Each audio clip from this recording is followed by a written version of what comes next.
अब हम लोग बात कर लेते हैं भैया कि दूध अगर कोई एचएफ गाय है जी तो वो 20 से 25 लीटर दूध देती है। जी। तो क्या हम अपने देश की नस्ल जैसे गिर हुई, साहिवाल हुई, थारपाकर हुई, राठी हुई, तो क्या इनको भी हम उस लेवल पर ले जा सकते हैं भैया, इतना दूध दें वो? हाँ सर, ये सर देखिए बहुत अच्छा क्वेश्चन आपने पूछा है जी कि जो हमारी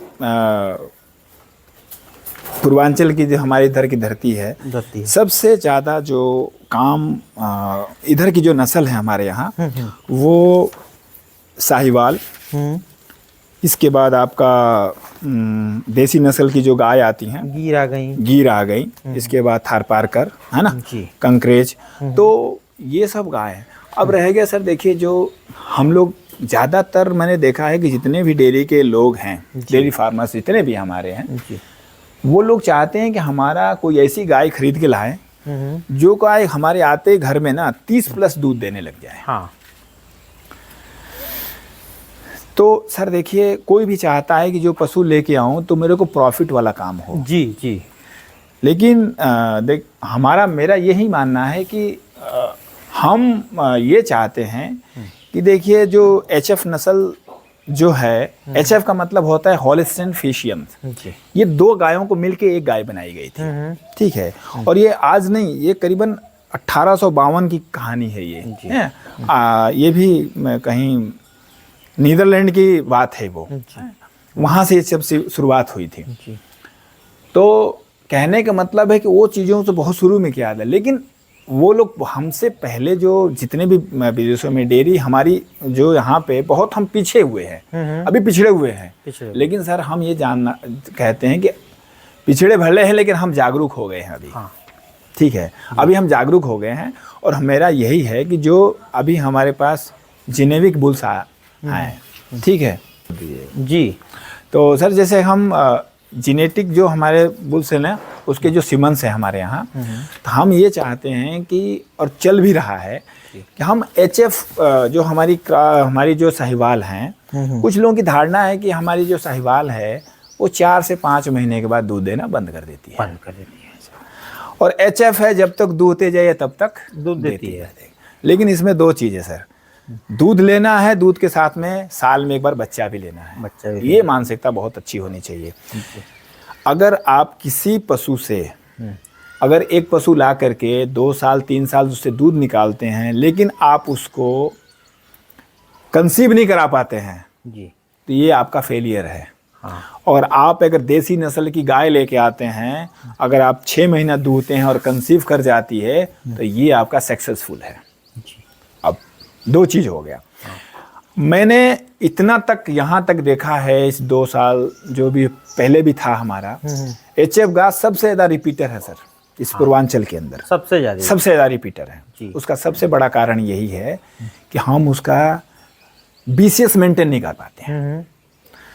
हम लाते हैं 30 लीटर दूध निकालते हैं, और इसके बाद में जो उसकी खुराक है वो उसको कंप्लीट नहीं कर पाते हैं। इसकी वजह से वो टाइम से हीट में भी नहीं आती है, और हीट में आ भी गई तो साइलेंट हीट है। हाँ। और हीट भी बहुत लंबा होता है, 2 दिन 3 दिन 4 दिन तक। ठीक है, तो इसकी वजह से हम उसके ऊपर क्या है, अब धीरे धीरे लोगों का ज़्यादातर रुझान अपनी देसी नस्लों पे आ रहा है जी। और हमारा पूरा कोशिश है कि हम जो एचएफ गाय है, अब देखिए हमारे पास 2 गाय है सर, ठीक है, और दोनों गाय जो है आपको उठा देता हूँ, मैं उठा के दिखाता हूँ क्योंकि बैठी हुई हैं सर। हाँ, अभी ठीक है, खड़ा खड़ा। अब देखिए सर, ये हमारी 2 गाय है। ठीक है। अब इस गाय को जब मैं लेके आया था, ये गाय हमने 21,000 का खरीदी थी सर। ठीक है। मेरा भी मानना था शुरू में कि नहीं, हम एचएफ गाय से अच्छा खासा दूध निकाल सकते हैं, ठीक है, और अच्छा प्रॉफिट आएगी डेयरी में, है ना। 20 लीटर 30, हम 5 गाय से ही ना कम से कम 100+ दूध सुबह और 100+ दूध शाम को कर सकते हैं हम लोग, है ना। और इससे ज़्यादा कोई फ़ायदा है नहीं। लेकिन हमने ये देखा कि अब जो हम देसी नस्ल की जो गाय है और एचएफ में तुलना किया जाए, तो मुझे एचएफ जो है थोड़ा सा ना घाटा का सौदा लगता है। घाटे का सौदा जी सर, मेरे मानने से। अब देखिए सर, इस गाय का जो दूध आता है डेयरी के अंदर हमारा, वो आता है 45 रुपया लीटर। अच्छा, 45 रुपया। ठीक है। अगर मान लीजिए कि ये अभी दूध, ये मेरे पिक लिक्टेशन में जो दूध हमको ये 19 लीटर निकाल के दी है, 19 लीटर दूध अगर हमको 45 रुपए के हिसाब से देती है, तो मेरी तरफ से ये जो गाय है वो 20 मतलब कम से कम 35 प्लस के ऊपर की गाय ऊपर की है। हाँ, इससे कम नहीं है सर। नहीं है। और इसमें रोग भी कम है। अगर आप कहीं से अगर एचएफ लेके आते, सबसे ज्यादा रोग की प्रॉब्लम है उसके अंदर, है ना। अब उसको पता ही नहीं चलेगा इसको। अब 1 मिनट में उसका सबसे ज्यादा उसका टेम्परेचर मेंटेन करना सबसे बड़ी बात है। सबसे बड़ी बात। गर्मियों में इतनी समस्या आती है सर कि मैं बता रहा हूँ कि लोगों ने अपने घरों के अंदर ना सोने के लिए अपने पास कूलर नहीं लगाया, लेकिन पशु को कूलर लगा के डेयरी में कूलर लगा, मैंने देखा है सर, कूलर लगाया। अब सर देखिए, लोगों ने फोगर लगा के इतना मॉइस्चर कर दिया वहां पे, लोगों को मेस्टाइटिस हो गया है। जी, तो मेस्टाइटिस की समस्या आ जाती है। हाँ, करते हैं। हाँ। अब देखिए डेयरी फार्म में क्या होता है कि हम फोगर लगाते हैं, और फोगर से क्या होता है, नमी बहुत ज्यादा हो जाता है। नमी से क्या है, एचएफ को हमने क्या किया, ठंडा रखने के लिए कूलर लगाया, और उससे क्या होता है कि दिक्कत आ जाती है। तो हमारा यही है कि हम अगर देसी नस्ल पे रहेंगे, हमारे पशुपालक 2 चीज़ों से बहुत परेशान है। हाँ, दूध का रेट और पशु की बीमारी। अगर इन दोनों पे सुधार करे, और करना किसी और को नहीं है सर, हम पशुपालकों को करना है, हम ही को करना है। हाँ। तो मेरा कहने का मतलब है सर कि आप देसी नस्ल की चीजें रखिए।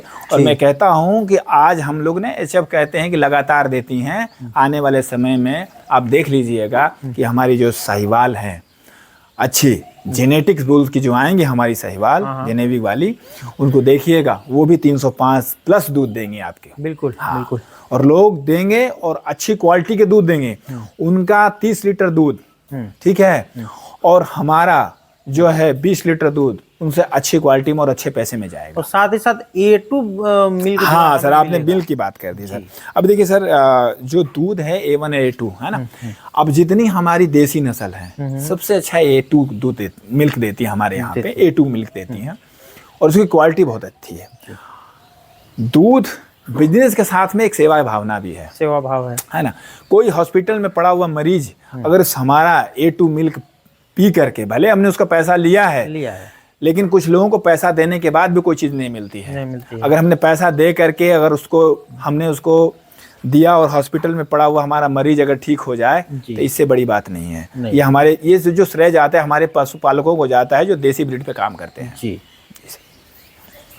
तो सर कहने का मतलब है कि हमारे पशुपालकों के लिए या फिर जो देख रहे हैं ये वीडियो, ये समझा दीजिए कि A2 मिल्क क्यों देसी में बनता है और एचएफ वगैरह में नहीं बनता है? क्या इसके पीछे कोई रीजन होता है?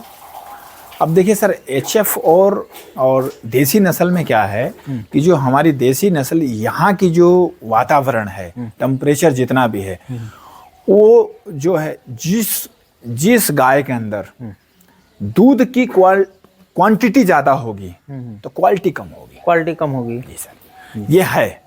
अब हम कहते हैं कि, अब आप कहेंगे कि सर एक क्वेश्चन है कि आपने बोला है कि आपके जो साहिवाल हैं, जर्सी हैं, आपका ये भी आप कह रहे हैं कि हम अच्छा दूध 20 प्लस लेके जाएंगे, तो फिर इनकी भी क्वालिटी इफेक्ट पड़ेगी।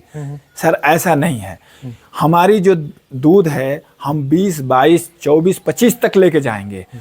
एचएफ की मैं बोल रहा हूँ सर, एचएफ की जो गाय है 45 प्लस जा रही हैं। जी सर, 45 प्लस। जितना ज्यादा दूध उतनी उसकी क्वालिटी में गिरावट आएगा। अब देखिए कुछ लोग हैं, अभी दूध की बात, अब क्वालिटी की बात कर रहे हैं कि वे A1 वाला।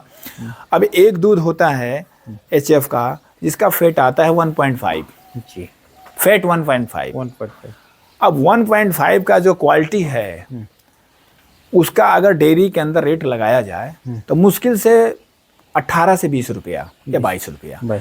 अब बताइए 18 से 20 रुपए तो पानी मिल रहा है ना जी। अब कोई हमारा पशुपालक भाई अगर दूध ले जाता है किसी डेयरी पे या किसी कहीं पे भी, तो 18 से 20 रुपया का जो रेट मिलेगा तो क्या वो उसमें कर पाएगा? कभी नहीं कर पाएगा सर। ये एचएफ गाय और एचएफ का बिजनेस उसके लिए अच्छा है जो बोटलिंग में दूध बेचते हैं जी।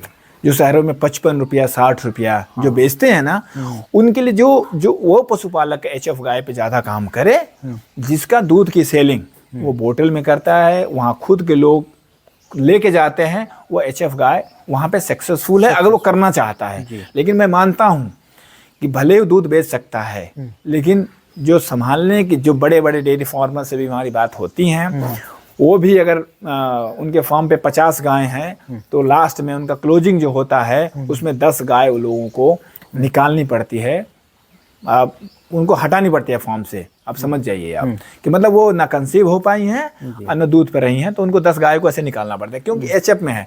देखिए सर, मैं कह रहा हूँ कि आज तक आपने ये नहीं देखा होगा कि कोई भी साहिवाल, कोई भी जर्सी, थारपारकर रिपीटर ज्यादा हो। नहीं, कभी नहीं, कभी देखा आपने? कभी नहीं सर। देखिए हम लोग क्यों परेशान, ज्यादा मिल्क वाली जो गाय होती हैं उसके अंदर मेस्टाइटिस की समस्या। पहले लोग मेस्टाइटिस समझते थे, कोई नहीं जानता था कि क्या है मेस्टाइटिस, कोई समझता था? नहीं। आज की डेट में हो गया कि मेस्टाइटिस और रिपीट, भैया ये तो ये चीज हो गई कि हमारे पास कोई समस्या नहीं थी, हम समस्या कहीं से लेके आए हैं। ठीक है, तो ठीक है सर, हम देसी ब्रीड पे काम करेंगे और अच्छा क्वालिटी का दूध हम डेयरी में भी देंगे और आपका बाहर भी देंगे, वहाँ भी दे देंगे। जी। अच्छा, कोई डेयरी खोलना चाहता है, पशुपालन करना चाहता है सर? जी सर। तो क्या उसके लिए ट्रेनिंग जरूरी है? हाँ सर, ये देखिए सर, कहने का मतलब है, मैं आपको बता देता हूँ कि कोई भी हमारा पशुपालक भाई YouTube देख करके ना डेयरी ना करे। ठीक है, बड़े मेरा आपका क्वेश्चन सही है, मेरा जवाब कड़वा रहेगा। हाँ बिल्कुल। मैं किसी भी भाई को कहता हूँ कि आप पहले इतना क्षमता रखिए कि 2 पशु हैं, रात को 12 बजे 1 बजे मेरा पशु बीमार हो गया तो क्या मैं उसको संभाल सकता हूँ? जी ठीक है। आपको संभालने का मतलब ये नहीं कि आप डॉक्टर ही बन जाएं, नहीं, आपको ये चीज़ें थोड़ी पता होना चाहिए कि मेरे पशु का टेम्परेचर कितना है ना, मेरे पशु को रोग क्या है कि जब आप कहीं से थोड़ा बहुत कोर्स कर लें, ऑनलाइन कोर्स कर लें, है ना, बहुत सारे आजकल ऑनलाइन कोर्स मिल रहे हैं, आप या किसी फॉर्म पे विजिट लगातार करते रहिए, किसी भैया के संपर्क में रहिए कि भैया देखिए ऐसे है।